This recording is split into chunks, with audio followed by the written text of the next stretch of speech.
Bonjour Richard, bonjour Charlène. Bonjour Samy. Salut Samy. C'est un plaisir de vous recevoir et de pouvoir échanger avec vous pour cette deuxième saison des podcasts de Signarama. On est sur une deuxième saison sur le sujet cette fois-ci de la reprise d'entreprise. Donc notre but c'est vraiment de donner la parole aux franchisés et d'échanger avec eux sur ce thème-là. C'est un thème qui, dans cette saison, qu'on explore sous différents angles, avec notamment des témoignages de franchisés qui font finalement de la reprise d'entreprise au tout début.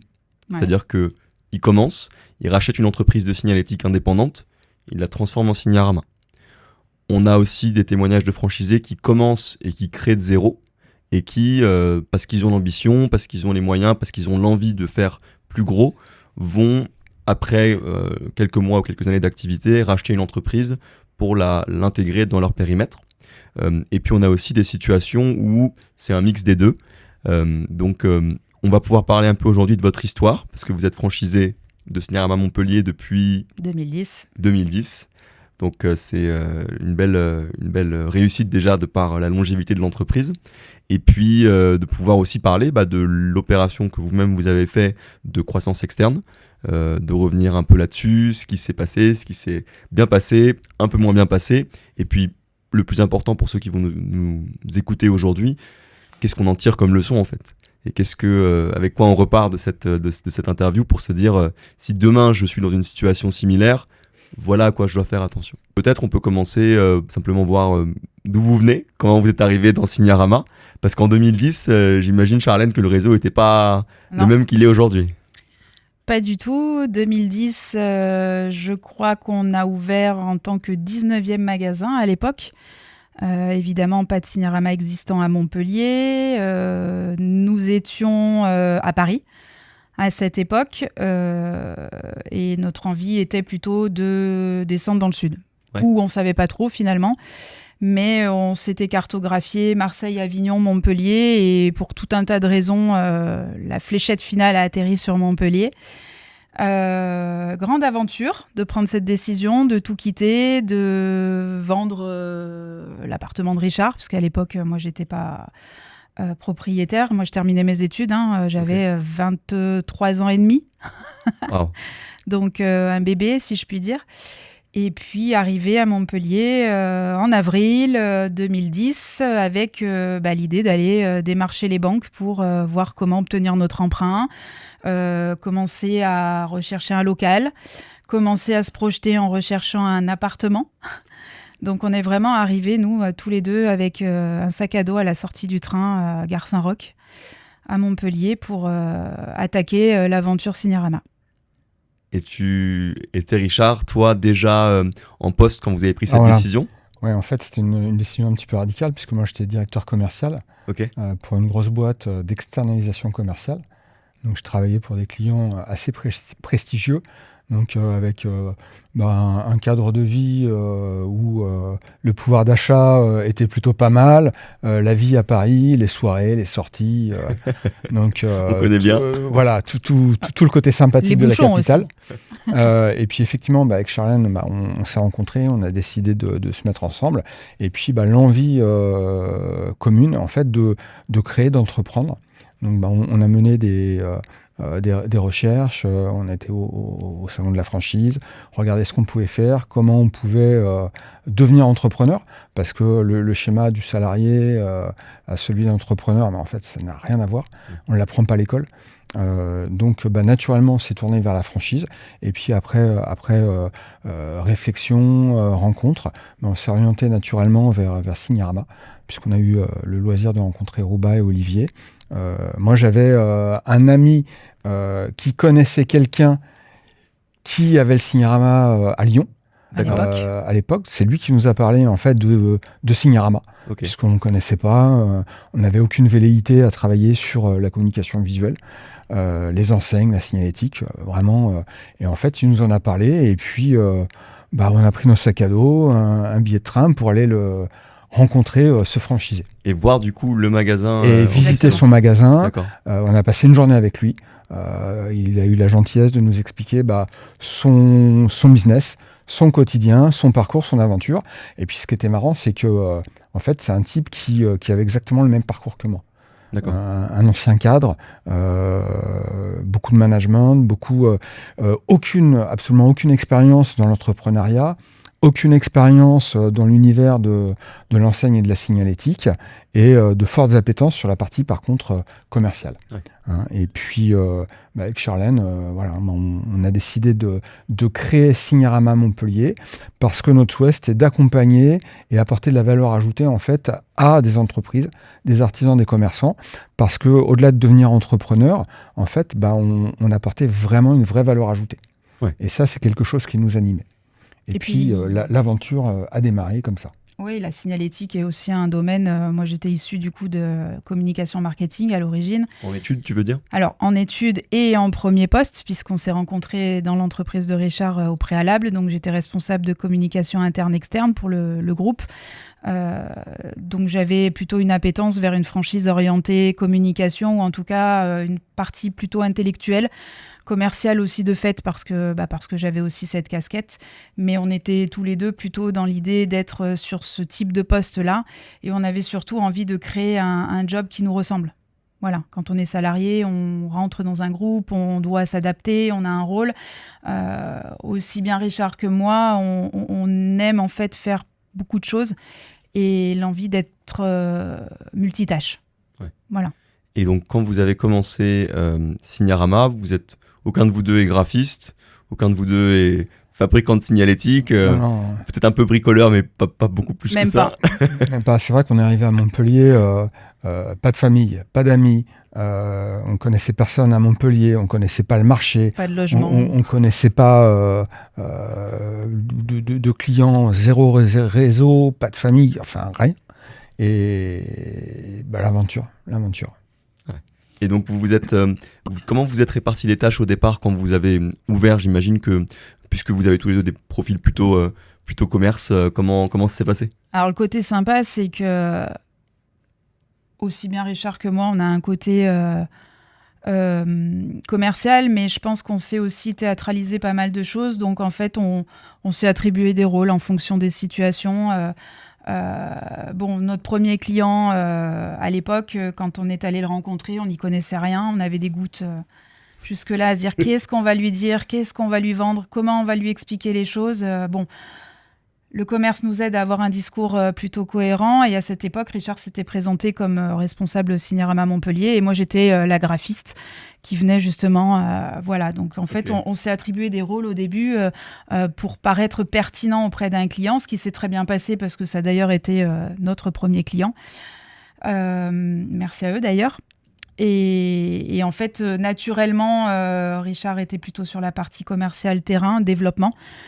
Commercial, prospection, et moi plutôt sur la partie interne plutôt en tant que CS, donc assistante commerciale et administrative pour tout ce qui était réception de clients, quand bien même on n'en est pas beaucoup au début, mais les appels, la mise en place, l'organisation, l'administratif, etc.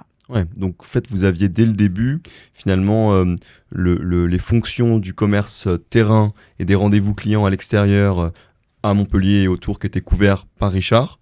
Ouais. Et toi, Charlène, c'était vraiment tout ce qui va venir des gens qui rentrent dans le magasin parce qu'ils ont besoin de signalétique, des appels ou bien des gens qui font des demandes sur Internet. Tu les gérais, tu les qualifiais et puis tu passais la balle à Richard s'il y avait besoin d'aller faire un rendez-vous à l'extérieur. Exactement. Et on a quand même très rapidement recruté un graphiste parce que là, en l'occurrence, c'est un vrai. Voilà, il fallait quand même de la main-d'œuvre compétente et on a démarré à 3. Voilà. Ouais. Et quand vous avez démarré, je ne sais pas si à l'époque on faisait déjà ce test d'aller voir les concurrents et de faire le client mystère. On le faisait ? Oui. On l'a fait. On a été voir une quinzaine de concurrents. Avec le même constat qu'on fait aujourd'hui, pas ou peu de réponses. Malgré des relances, on a vu des super grosses boîtes, on a vu des tout petits ateliers. Mais à chaque fois, l'approche client était quasiment similaire. Sur 15 demandes, on a dû avoir peut-être 1 ou 2 retours. Donc c'est ce qui nous a conforté en fait dans notre choix et de se dire waouh, il y a beaucoup d'acteurs, il y a beaucoup de concurrence, mais soit les gars ont tellement de boulot qu'ils n'ont pas le temps de répondre, soit peut-être que c'est les gens du Sud. avec beaucoup de respect, hein, mais nous venant de Paris, et on s'est dit, nous, avec notre approche, notre organisation, nos process, et puis le savoir-faire qu'on achetait, malgré tout, on s'est dit, ça va forcément le faire, quoi. Et du coup, 2010, on ouvre, ça commence à prendre 2011, 2012.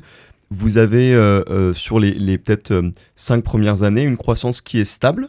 Alors, en fait, dès la première année, on avait pris le parti de prendre des stagiaires. Donc, on avait 2 stagiaires qui faisaient de la prospection avec moi. Donc, tous les matins, on allait prospecter en Montpellier. On avait réparti des zones géographiques, des quartiers. Chacun avait son routing. Et puis, pendant 2 ans, on a fait ça, en réalité. Et rien que la première année, à 3, on a réussi à se faire un fichier de 5000 clients. Wow. Donc, on a été voir 5000 entreprises qu'on a pu identifier, qualifier, à qui on s'est présenté, à qui on a remis un flyer. Donc, beaucoup de pression commerciale. Là où les concurrents font très peu, voire pas du tout d'approche directe, quoi. Exactement. Les concurrents le faisaient pas, ou très très peu. Première année, on a fait un chiffre d'affaires de l'ordre de 165 000 euros. Donc, déficit. Deuxième année, on a fait 232 déficit. Donc, ça commençait à être tendu, à être chaud, et puis on était quand même... Et puis, à l'époque, on s'est dit, de toute façon, il faut avancer. On y est, donc il n'est pas question que ce soit un échec. Maintenant, comment on fait avec nos moyens? Une des premières étapes, on a été un des premiers, de toute façon, à le faire sur Montpellier, et je crois que dans le réseau Signarama aussi. On a le peu d'argent qui nous restait, on l'a investi dans les AdWords.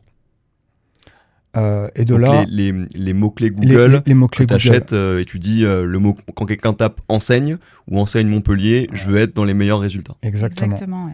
Et du jour au lendemain, on a eu un afflux d'appels, de rendez-vous, et puis on a commencé à vendre de l'enseigne. Donc avant c'était plutôt de la carte de visite, de l'imprimerie, des petits projets avec quelques enseignes. Mais là on a vraiment franchi un gap et on est passé la 3e année à presque 300 000.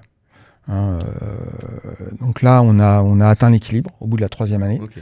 Donc ça a été rassurant parce que ça faisait 2 ans où on ne se payait pas. Donc étant cadre, j'avais effectivement le Pôle emploi. Sauf que quand même pendant 1 an et demi j'ai vécu avec le RSA, donc pas simple, on ne pouvait pas se payer, enfin on payait Charlène mais pas moi, c'est pas possible. Et puis la 3e année, c'est là où on a commencé à gagner de l'argent, et puis jusqu'à la 5e année en fait on a continué à gagner de l'argent et puis à éponger en fait les dettes des premières années. Donc on est revenu dans le positif, et puis on a eu de cesse après que de se développer, de progresser. Alors la première étape, c'était de se dire, on est 3, on veut faire plus de chiffres, comment on fait? Est-ce que c'est un graphiste? Est-ce que c'est une assistante commerciale? Est-ce qu'on recrute? Est-ce que c'est un commercial? Est-ce qu'on recrute? Est-ce que... C'est un coût. Et au début, quand on a vécu 2 années de déficit, se dire qu'il faut payer quelqu'un en plus, c'est compliqué. Et à cette époque, on était encore dans la démarche de se dire c'est une dépense. Ouais. Et à l'époque, l'équipe n'est plus la même, mais la franchise nous avait dit non. En fait, il ne faut pas attendre d'avoir les moyens pour recruter. Il faut recruter pour avoir les moyens de... Et donc, ça a été un des meilleurs conseils qu'on ait pu avoir à cette époque et qui nous a permis de passer le cap et d'agrandir l'équipe d'une personne, en l'occurrence. Et en fait, ce qui était marrant, c'est que à l'époque, on était parti avec notre idée, pour se développer, on a besoin d'une personne. Légitimement, logiquement, on va prendre une nouvelle CS, une seconde CS, pour traiter plus d'appels, plus de... On en parle avec Olivier, avec Rouba, et là, non. Et là, le choc, comment ça, non? Il dit, c'est pas une CS qu'il vous faut, c'est un deuxième graphiste. Alors qu'on ne l'avait pas du tout imaginé, pensé comme ça. On se dit, mais pourquoi? Enfin, il faut l'alimenter, faut... Et puis, par rapport aux chiffres, par rapport à là où on en était, il nous dit, non, c'est pas une CS, c'est vraiment un second graphiste. Bon, ok. Alors nous, depuis le début, on a été, entre guillemets, bêtes et méchants. On n'a fait qu'appliquer le savoir-faire. Et puis, ce que nous disait Olivier Rouba, s'il faut que ce soit un graphiste, on va recruter un graphiste. On a recruté un graphiste. Et puis, naturellement, les projets sortaient plus vite. On en faisait plus. Et puis, on faisait de plus en plus de chiffres d'affaires. Et puis, quelques mois après, je dis à Charlène, écoute, ça va pas assez vite. Qu'est-ce qu'on peut faire ? C'est vrai, parce qu'on a commencé à être vu et reconnu. La phrase Signorama, elle est vraie. Parce que quand on arrive dans une ville où on connaît personne, c'est difficile. Le flyer, c'est sympa, mais quand on a commencé à faire les premières enseignes, qu'on a pu commencer à montrer ce qu'on avait fait, parce qu'à l'époque, il n'y avait pas toutes les photos, il n'y avait pas tout ce qu'on peut avoir aujourd'hui dans le réseau, toute la connaissance. T'emmener les clients pour leur dire, regarde, j'ai fait ça. Exactement. Ton voisin, c'est nous. Ouais. C'est ça, et on a eu, à cette époque, dans les 5 premières années, on a eu l'aéroport de Montpellier, qui est quand même une très belle enseigne et dont on est très fiers. On a eu aussi un de nos clients nationaux aujourd'hui, je ne sais pas si on peut les citer, mais LIP Intérim en l'occurrence, qui nous a fait faire au début un petit sticker horaire sur une porte, et ils ont été très contents de notre prestation, de notre sérieux, de la façon dont on a géré aussi, parce qu'on a un pied d'honneur avec Richard, c'est on fait ce qu'on dit. Si on ne peut pas, on l'explique, mais en tout cas, il n'était pas question qu'on fasse rêver les gens sans suivre derrière ce qu'on disait. Et aujourd'hui, c'est un de nos plus importants clients, on va dire, au national. On les remercie aussi parce que c'est une belle histoire avec certains clients et qui dure du coup maintenant depuis presque 16 ans. Et puis, comme je le disais, donc, la volonté, c'était d'accélérer. On était déjà à fond, mais il fallait accélérer. Comment on fait ? Et puis, on a interrogé un petit peu le réseau, la tête de réseau, essayer de voir comment on pouvait faire. Et puis, on a été au C-Print. Et puis, toujours en recherche d'idées, de croissance. Un salon, notre grand salon dans notre métier de la signalétique. Notre salon annuel de notre métier. Et puis de là, on va sur le stand des imprimantes, on voit des machines de fous qui vont super vite. Je me souviens. Comme des gosses. Ouais, non, mais c'était ça. Et on avait les yeux qui pétillaient, mais comment ça se fait que ça va si vite, plus besoin de dégazage, on n'attend pas 48 heures, un truc de fou. Donc, encre dernière génération, des choses qui forcément allaient avec l'évolution. Et avant, on ne pouvait pas regarder ça, c'était hors moyen, quoi. Et du coup, on va voir le partenaire de Signorama qui est Frédéric Dupex. Club, un des partenaires, et qui nous explique un petit peu aujourd'hui la technologie, voilà ce qu'on peut faire, et puis on lui dit banco, on y va, quoi. Donc investissement 26 000 € quand même à l'époque, et puis on continue à faire le tour, on voit une autre machine, un truc de fou qu'on n'avait jamais vu, un Rolls Roller. En fait, c'est une machine qui permet d'appliquer les adhésifs sur les plaques support, et là on voit la rapidité d'exécution je me dis, mais c'est un truc de malade, ça. On peut gagner du temps, on peut sortir les projets vachement plus vite. Pareil, je vais revoir Fred. Je lui dis, cette machine, elle m'intéresse, tu la vends aussi ? Il me dit, ouais. C'est combien ? Donc, il me fait le devis, 16 000. 16 000 parce que prix salon.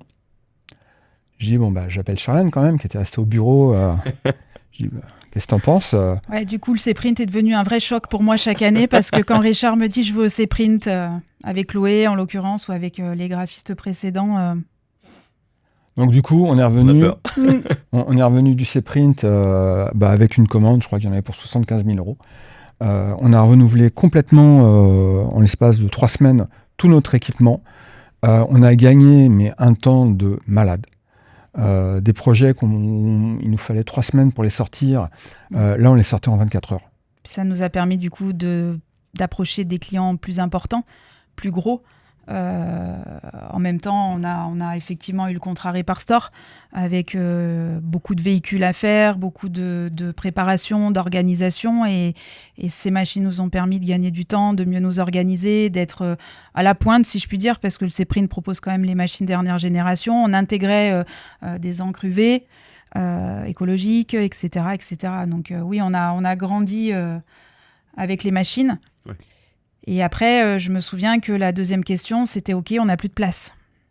Comment ça se passe ?» Où est-ce qu'on va ? Voilà. Et là, le stress de se dire, mon Dieu, comment on va faire? Parce que l'idée, c'est quand même d'agrandir. Là, tous les deux, on s'est fait aider par des coachs aussi pour se dire comment on grandit, parce que forcément, grandir, c'est aller plus loin, plus grand, plus cher.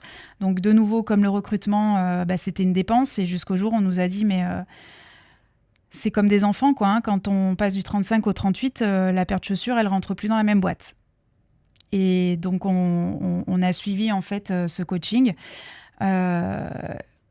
qui nous a en fait permis de travailler sur la volonté d'agrandir, de devenir éventuellement propriétaire. On voulait 300 mètres carrés, on voulait rester sur la 113 parce que c'est là où on s'était fait connaître et c'était notre secteur. On voulait un garage avec une porte sectionnelle parce qu'on avait développé le covering et qu'on était devenu relativement bon dans le domaine.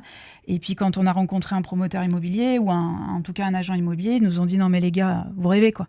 Jamais à Montpellier, vous trouverez 300 mètres carrés dans vos prix avec une porte sectionnelle sur la 113. » Bon, le coaching nous a amené aussi à réfléchir, à positiver, à projeter. On peut parler de la loi de l'attraction parce qu'on a bien travaillé tous les deux aussi. On s'est ouvert beaucoup à ce type de sujet. Et quelques temps après, on apprend que... 3 semaines après, très rapidement, on apprend qu'effectivement, un professionnel vend son hangar, son lieu de stockage, au rez-de-chaussée d'un local de 297 mètres carrés, au montant souhaité, avec une porte sectionnelle, un grand parking sur la 113, 3 km plus loin. Merci la vie. Et là, on décide de se dire, ok, c'est dans notre budget, la banque nous suivait, on déménage. Ok, on se retrouve en quelle année là ? 2018. 2018. Voilà, 2018, donc arrivé chez Signarama Montpellier, là où on est actuellement, 300 mètres carrés, la place pour mettre nos machines, nos grandes nouvelles machines, déménagement organisé, parce que des machines comme ça se déplace pas facilement. Et là, une nouvelle aventure qui commence. Nouvelle dynamique, nouvelle équipe aussi, parce que finalement, les choses se font, la vie tourne, certains sont restés, d'autres sont partis. Et effectivement, nouvel élan pour Signarama Montpellier, avec l'envie d'aller toujours plus fort, plus grand, et puis maîtriser en fait ce qu'on avait appris depuis toutes ces années. Voilà, on a eu des galères, on a eu des difficultés, mais on a eu aussi des belles réussites dont on est fier, et surtout des réussites qui pérennisent. Oui, bien sûr. Non, et puis pareil, nouveau recrutement. Tous les ans, en fait, on recrutait des nouveaux salariés. Donc, à des postes d'assistant commercial, à des postes de poseurs intégrés, à des postes aussi de graphiste chargé de production. Et en fait, à un moment donné, pour Signarama, on s'est retrouvés, on était 14. Wow. On était 14. On faisait un chiffre d'affaires de pratiquement 1,3 million. Donc beaucoup d'investissements. Et puis on s'est dit, super, c'est bien. Notre target, c'était le million. Maintenant, comment on fait pour aller chercher 2 millions ? Et puis là, Charlène m'a regardé et me dit, mais t'es fou, quoi. Ça n'arrêtera jamais. Ça suffit. T'es fou. Alors, entre-temps, bien évidemment, on a testé plein de choses, plein de produits, plein de pistes, plein de tests. Et puis, moi, je cogitais depuis des mois. Et comment je fais pour aller chercher ces 2 millions ? Alors, oui, pendant les conventions Signarama, on te dit, tu veux doubler ton chiffre ? C'est super simple. Prospect. Si tu fais 100 de devis, aujourd'hui, demain, tu en fais 200. Et tu vas doubler ton chiffre d'affaires. Ah ouais, c'est pas con. Et puis, en fin de compte... pour moi, c'était pas assez rapide. Donc, on s'est tourné vers la croissance externe. Et on s'est mis à chercher, en fait, une entreprise qui pouvait être complémentaire à la nôtre, qui aurait des clients différents, une approche différente, une zone géographique, alors proche de Montpellier ou dans Montpellier, mais différente, et jouer vraiment sur un effet de complémentarité. C'est important ce que tu dis parce qu'on a beaucoup parlé dans ces interviews du pourquoi tu veux faire de la croissance externe, qu'est-ce que tu cherches en fait. Et y en a qui cherchent de l'équipement, racheter les concurrents parce qu'ils sont bien équipés, d'autres qui vont chercher les clients, d'autres qui vont chercher un nom et une renommée très connue localement. Dans votre cas, j'ai l'impression que c'était plutôt une nouvelle géographie et d'avoir un nouveau portefeuille client. Ouais, en fait, à la base, c'était ça. C'était une nouvelle géographie. Et puis, notre volonté depuis presque 16 ans, c'est que Signarama à Montpellier soit l'acteur, mais incontournable, pour De tout ce qui est besoin d'enseigne et de signalétique. Donc nous, c'est vraiment notre leitmotiv depuis 16 ans. Et dans l'est de Montpellier, on était vraiment bien implanté. L'ouest, on avait un déficit. Donc on s'est dit, c'est là qu'il faut qu'on trouve une entreprise.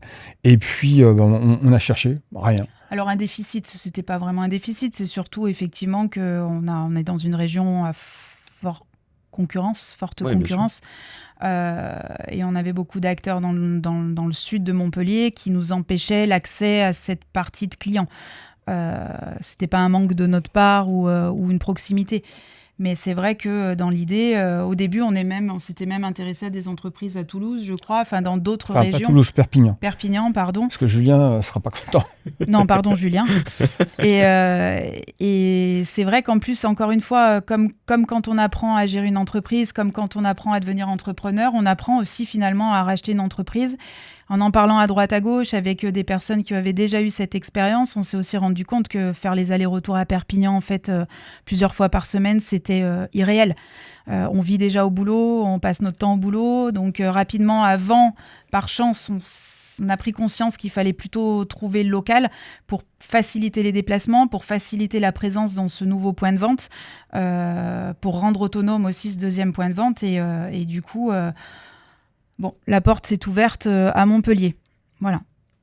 Et du coup, en fait, en discutant avec des fournisseurs, puisque j'avais épuisé les ressources de comment trouver une entreprise à racheter, en fait, en discutant avec un fournisseur, il me dit tiens, il y a un tel qui vend.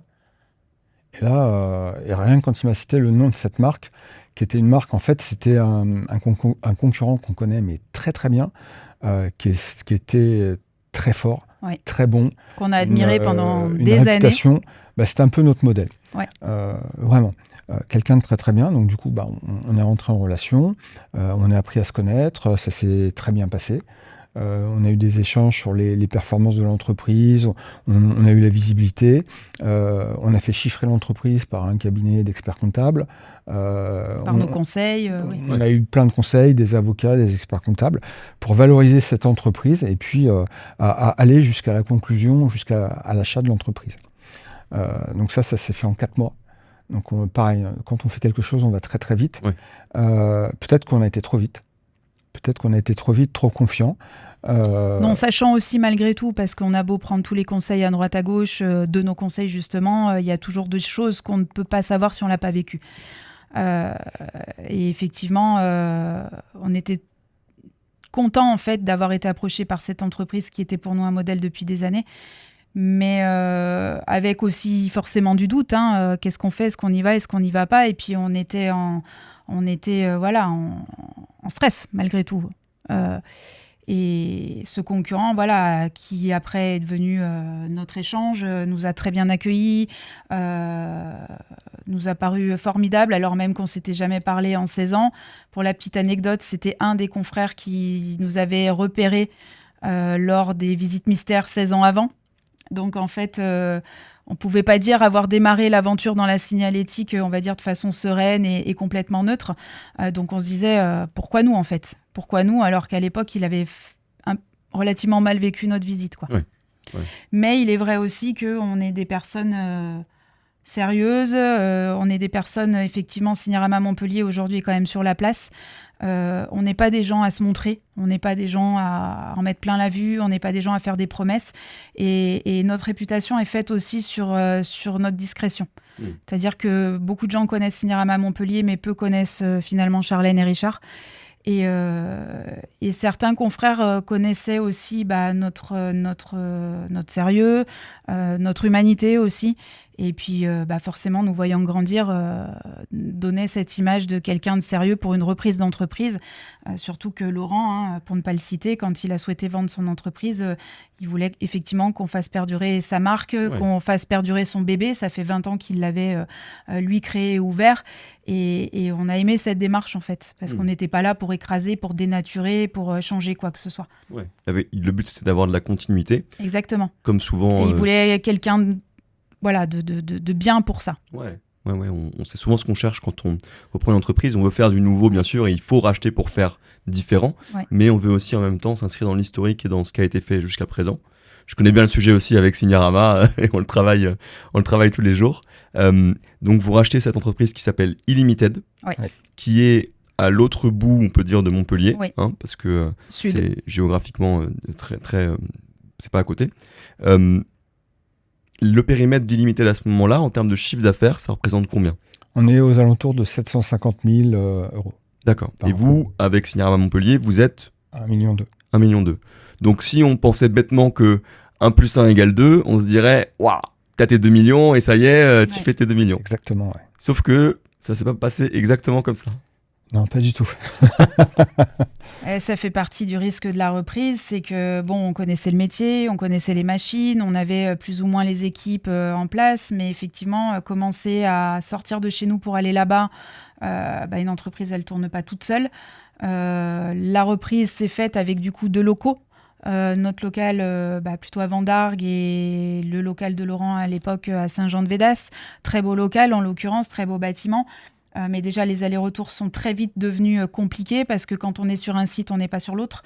Et quand bien même on soit 2, c'était compliqué de toute façon. On savait que le gérant, du coup, Laurent, qui vendait cette société, ne souhaitait pas rester. Donc, il fallait qu'on trouve quelqu'un qui soit à mesure de nous aider, de faire bras droit pour la gestion de cette deuxième structure. Donc, il a fallu de nouveau recruter, il a fallu restaffer parce que certains de ses salariés à lui avaient déjà quitté la structure ou ne souhaitaient pas continuer parce qu'ils avaient d'autres aventures ensuite. Donc, très rapidement, on s'est retrouvé à devoir recruter, à devoir reformer, à devoir manager une nouvelle équipe. Et vous déplacer Et constamment. nous déplacer en permanence en laissant l'autre magasin de façon un peu autonome. Pas forcément aussi bien géré que quand on y est. Et puis, on a très vite senti la fatigue. Et puis, à partir du moment où, effectivement, on a racheté l'entreprise, tant que Laurent est resté dans l'entreprise, ça fonctionnait. Alors, juste 3 semaines après avoir acheté l'entreprise, en fait, alors on avait identifié que dans ses clients, il y a un client qui faisait quasiment 30% de son chiffre. Et on rachetait ce client avec l'entreprise. Donc à peu près 200 et quelques mille euros. Ouais. Entre 200 à pratiquement 300 000, Wow. peut-être même plus. Donc vraiment client important, client historique, ça faisait 10 ans qu'il bossait avec. Pas d'accord cadre, mais il travaillait comme ça. Et puis on rencontre ce client-là après avoir acheté Illimited, 2 semaines après. Et là, le client nous dit, moi je travaille plus avec vous parce que je m'entends mal avec votre ancien gérant. Donc j'ai pris la décision d'aller voir ailleurs, d'aller acheter ailleurs. Donc de là, surprise. Et puis warning, et puis la claque, vraiment la douche froide, et de dire mais pourquoi ? Et de toute façon, je ne savais pas que vous vendiez, mais ça s'est très mal passé avec votre cédant. Je ne veux plus entendre parler de votre entreprise. Donc On arrête. Et là, le choc. tu perds 200 000 ou 300 000, quasiment 300 000 euros de chiffre d'affaires. Tes charges, elles restent les mêmes. Exactement. Tu as toujours les salariés, tu as toujours ton local, et puis tu as mis ton gros billet pour acheter l'entreprise quand même. Exactement. Donc, première douche froide. Donc, première action, c'est comment on fait ? On va récupérer le client. Il n'est pas question de le laisser partir. Donc, je multiplie les rencontres, les rendez-vous, les déjeuners, à tous les niveaux, du plus haut niveau pratiquement au plus petit. Essayer de démontrer qui on est, les valeurs que l'on a, que justement, Signarama, ce client-là est un industriel, que Signarama était complètement staffé pour organisé, pouvoir répondre à ses besoins, ses attentes, et qu'on était vraiment là pour lui apporter le service dont il avait besoin. Et malgré tout, il y a eu cette période de mouvance. Entre-temps, il avait trouvé un autre partenaire avec qui il faisait toutes ses impressions, c'était que de l'impression. Et puis, j'ai réussi à récupérer au fur et à mesure un petit peu le client. Sauf qu'entre-temps, plan social chez ce fameux client. Et en fait, il a licencié pratiquement 70% de son effectif. Donc les commandes, on est passé à des choses ridicules. Donc c'est un client qui continue à nous passer commande, mais si on fait 30 000 euros à l'année, c'est le bout du bout. Ouais. Donc première douche froide. Ouais. Deuxième douche froide, on s'est rendu compte que 90% du chiffre d'affaires de l'entreprise Illimited était faite par 10 clients. 10 copains, on pourrait même dire, de l'ancien gérant. Voilà, qui étaient des amis en fait du gérant. Et sauf que le gérant, au moment de partir, il a rappelé ses copains, les gars, on va refaire toutes vos enseignes, on va refaire tous vos véhicules. Donc il a fait une année, sa dernière année, il a fait un truc de fou. Sauf que nous, derrière, les gens, ils ont changé toute leur signalétique, donc plus besoin de nous. On a même eu des clients qui nous ont dit mais on vient de refaire parce qu'on nous a tellement mis la pression pour le faire. Donc on s'est rendu compte effectivement que tout avait été fait pour que le chiffre d'affaires soit le plus beau, prêt à la vente, mais qu'une fois terminé, c'était qu'un écran de fumée. Et en réalité, le constat dur, c'était de dire, on a mis un petit peu de temps, parce qu'il y avait un projet d'accompagnement de 6 mois avec le cédant. Donc pendant les 6 mois, ça allait à peu près. Ça s'est très bien passé. Parce que ça s'est très bien passé. Et puis au niveau du chiffre, ça allait parce qu'il maintenait quand même cette pression auprès de ses amis pour avoir un minimum de chiffres. Puis il était surtout salarié, c'est-à-dire qu'on l'avait repris en salarié pour faire la passation avec un niveau très élevé de rémunération. Voilà, qui n'était même pas le nôtre. C'était le jeu, c'est une décision qu'on avait prise, donc mais ça a été très décevant parce qu'on est quand même très humain, très honnête, très entier, et on a cru en fait, en rachetant cette entreprise, gagner des amis. Voilà. Et avec le temps, aujourd'hui, on est plutôt amer des découvertes de la suite du rachat. On s'est rendu compte aussi parce que financièrement, à cause de toutes ces difficultés, ces pertes de clients, un chiffre d'affaires qui fondait comme neige sur le feu, l'entreprise n'allait pas bien. Donc choix drastique très rapidement aussi de rapatrier en fait cette deuxième structure chez nous. Attends, juste avant, c'est que en fait il y a eu un effet boule de neige.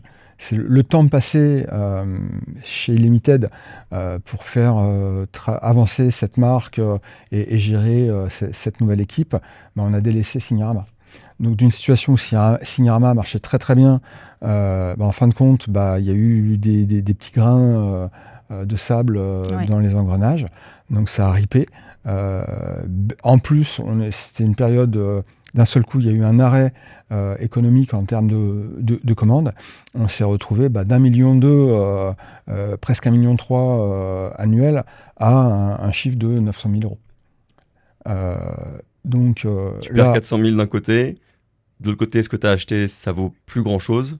C'est ça. Là, et la trésor qui est au plus bas parce que la trésor nous a aussi permis d'acheter, d'investir, de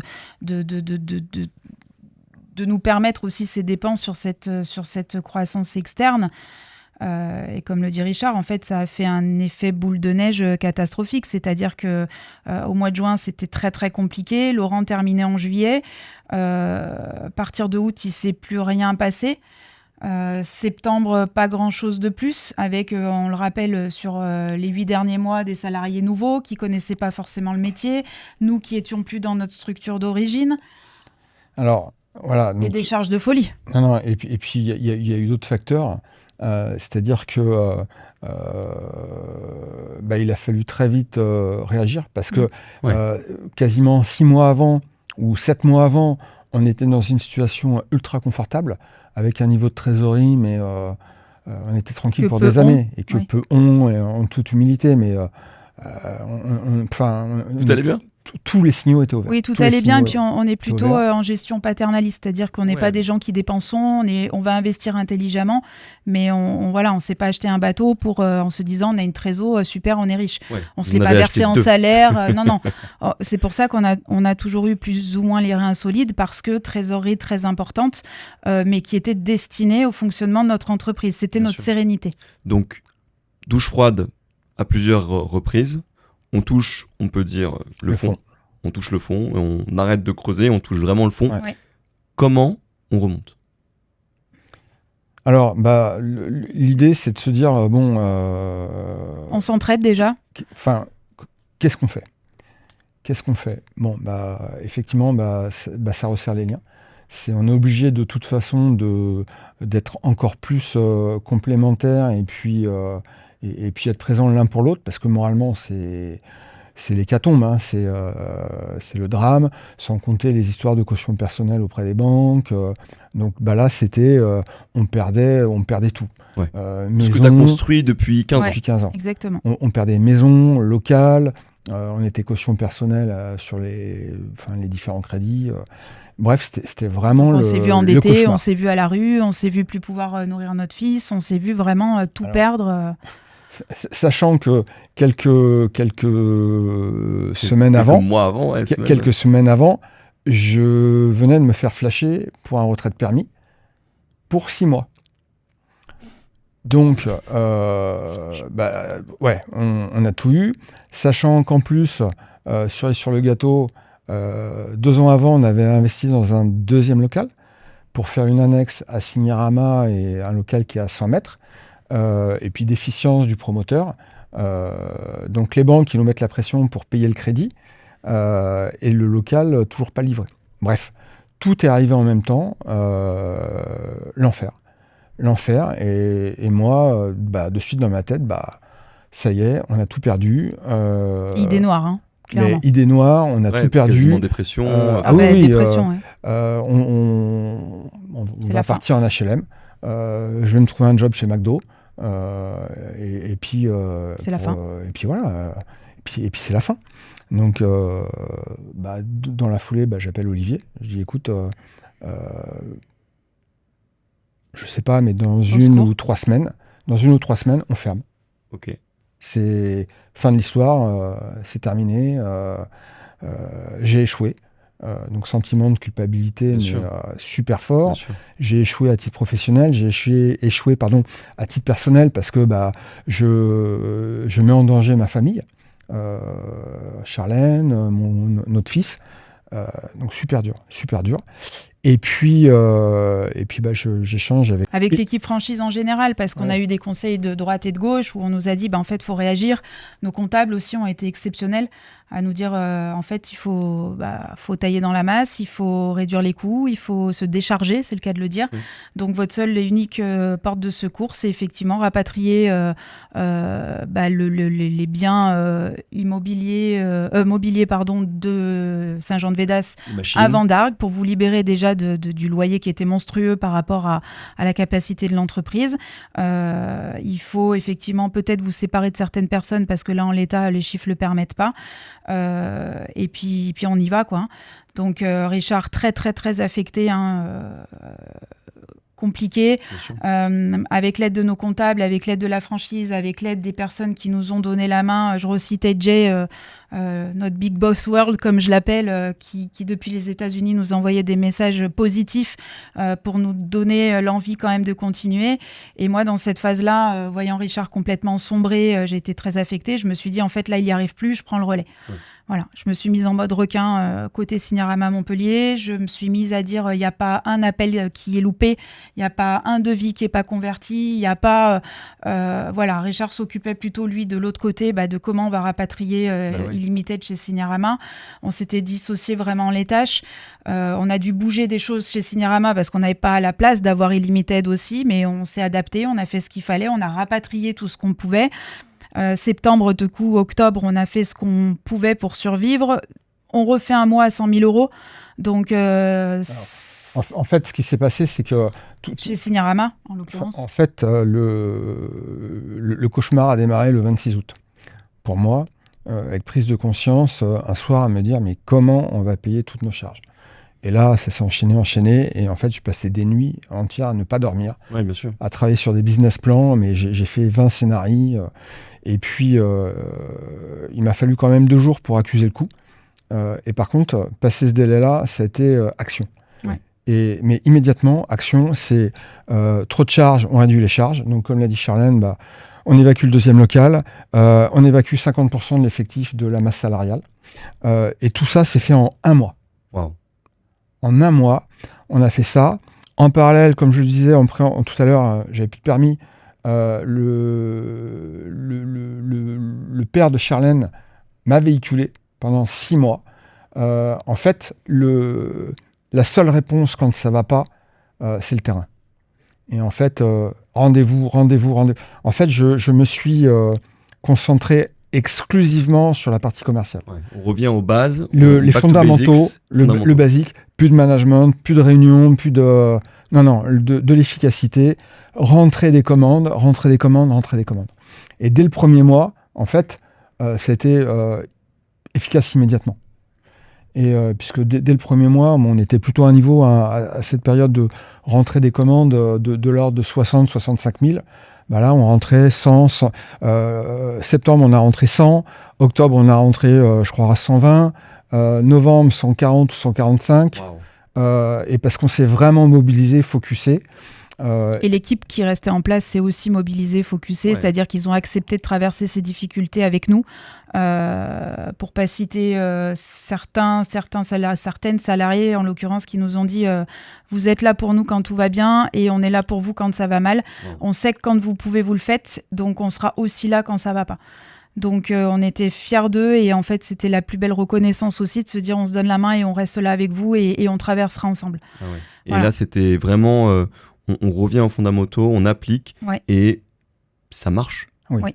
Parce que quand tu es dos au mur et que tu n'as pas d'autre choix que de réussir et que tu es câblé sur j'y vais et j'applique ce qu'on sait qui marche, ça fonctionne. Oui. On change d'énergie aussi, c'est-à-dire qu'on se dit ok, c'est soit on se laisse couler et on coule, soit on se dit on y va et on donne tout et on y va et on donne tout et ça marche. On a cette chance, on y croit beaucoup. Encore une fois, je redis merci la vie, merci aux gens qui nous ont accompagnés, à notre équipe, à tout le monde.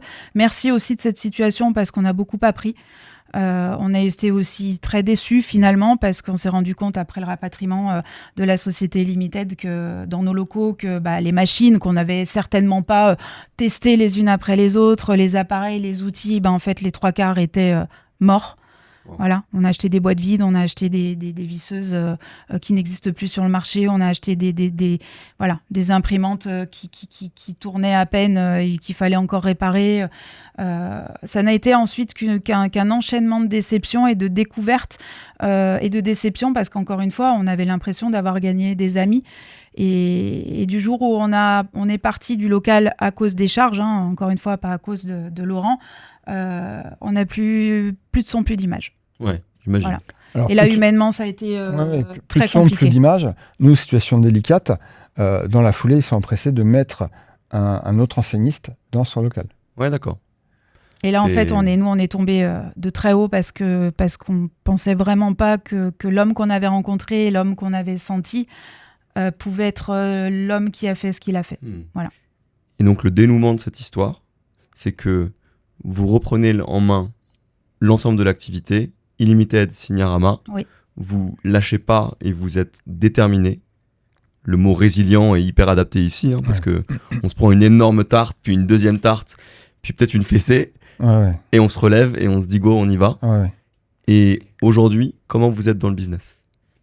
Alors, moi, je tiens à dire déjà que je crois que c'est la plus grosse claque que j'ai prise de ma vie, d'un point de vue professionnel. Donc vraiment, vraiment dur. Vraiment dur. Mais comme tu dis, on a su faire preuve de résilience. Si aujourd'hui j'ai vraiment une fierté de mon parcours chez Signarama, c'est vraiment cette période-là. Parce qu'on était j'étais au fond du trou. Et rapidement, malgré tout, j'ai su rebondir, me concentrer et puis gravir des montagnes. J'ai fait des choses, un pas à la fois. Je ne pensais pas être capable de le réaliser, tu vois, et en un temps record. Wow. Et un an après, l'année dernière, tout ce qu'on a perdu, on l'a rattrapé cette année. Tu vois, on a retrouvé l'équilibre en un an. Aujourd'hui, donc, on a réalisé 950 000 de chiffre d'affaires à 4. Plus Illimited où on a fait 250 000 à 3. Wow. Donc on a réduit l'effectif par 2, tous les signaux sont ouverts. Alors on est vigilant. Il y a une conjoncture qui est attention. Quand même compliquée. On n'investit pas n'importe comment, on va attendre un petit peu. Là où on va se calmer un peu. Ils vont pas au C-Print. Alors s'ils y vont, mais je pense que je vais garder les cartes. Alors on va au C-Print, et puis le fait d'avoir fait le salon ce matin avec les fournisseurs, mauvaise nouvelle pour Charlène, mais j'ai plein d'idées. Après, bon, je lui ai toujours fait confiance parce que ça a toujours été des investissements bénéfiques.